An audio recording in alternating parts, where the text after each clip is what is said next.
Hello viewers, আসসালামু আলাইকুম। Welcome back to my channel.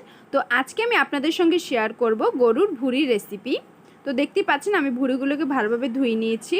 আর এখানে কিছু মশলা নিয়ে নিয়েছি, দারচিনি, এলাচ আর কিছুটা গোলমরিচ একসাথে আমি গুঁড়ো করে নেব। আর একটা কড়াইতে আমি তেল ঢেলে নিচ্ছি, দিয়ে নিচ্ছি কাঁচা পেঁয়াজ কুচিয়ে রাখা। এবার নেড়ে চেড়ে একটু হালকা ভেজে নেব।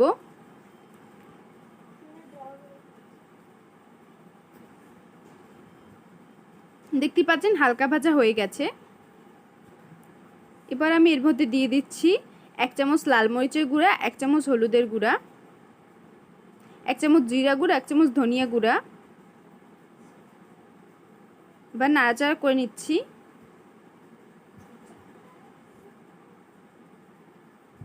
এক চামচ গরম মশলা গুঁড়া। এবার পানি দিয়ে কষিয়ে নেব।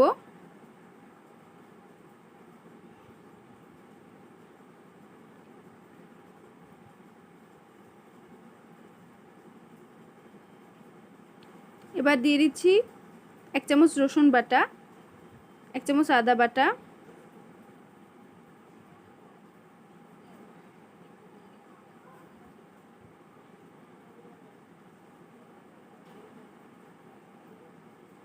দারচিনি, এলাচ, লবঙ্গ, তেজপাতা দিয়ে নিয়েছি। আর আমি এলাচ আর গোলমরিচটাকে একটু গুঁড়ো করে নিয়েছিলাম, সেটাও দিয়ে দিয়েছি। এবার আমি আবারও নাড়াচাড়া করে মিশিয়ে নিচ্ছি।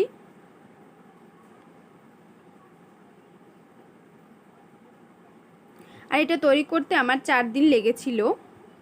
ভুরি সবাই একদিনে রান্না করেও খায়, কিছু কিছু মানুষ, আবার কিছু কিছু মানুষ বেশি জ্বালিয়ে তারপর খায়।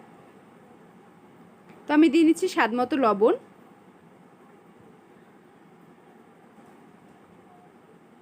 আর ফুটন্ত গরম পানি দিতে হবে অবশ্যই কষিয়ে নেওয়ার সময়।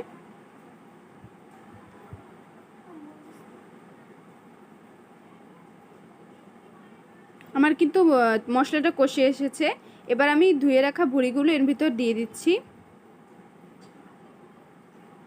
আর ভুড়িগুলোকে কিন্তু আমি ভিনিগার, লেবুর রস এগুলো দিয়ে ধুয়েছি, যার কারণে এতটা পরিষ্কার দেখাচ্ছে। আপনারাও এসব দিয়েই ধোবেন, তাহলে আপনাদেরটাও অনেক পরিষ্কার হবে। আর ভুড়ি থেকে বাজে গন্ধটাও আসবে না। আপনারা চাইলে এটা একদিনে রান্না করেও খেতে পারেন, কারণ এইভাবে রান্না করলে ভুড়ি থেকে কোনো রকম গন্ধ আসবে না। তো এই তো গেল আমার প্রথম দিনের মতো। তো দ্বিতীয় দিন আবারও দেখছেন। এবার আমি এটাকে জাল করে নেব। কিছুক্ষণ জাল করে নাড়াচাড়া করে আবার বন্ধ করে রাখবো। এবার আবার বন্ধ করে দিচ্ছি। তো তৃতীয় দিনে ফিরে আসলাম। তৃতীয় দিনেও দেখতে পাচ্ছেন আমি এটাকে আবারও জাল করে নিচ্ছি। এটা এখনও কিন্তু তৈরি হয়নি। এই যে 4 দিনে আমি এটাকে আবারও জাল করে নিচ্ছি। এবার এটাকে নেড়ে নিচ্ছি। আর আমার ভুড়ি কিন্তু একদম তৈরি হয়ে গেছে। দেখতেই পাচ্ছেন কতটা সুন্দর কালার এসেছে। এবার আমি ঢেলে নিচ্ছি প্লেটে। ভিডিওটি ভালো লাগলে অবশ্যই লাইক করবেন, চ্যানেলটি সাবস্ক্রাইব করবেন। আল্লাহ হাফেজ।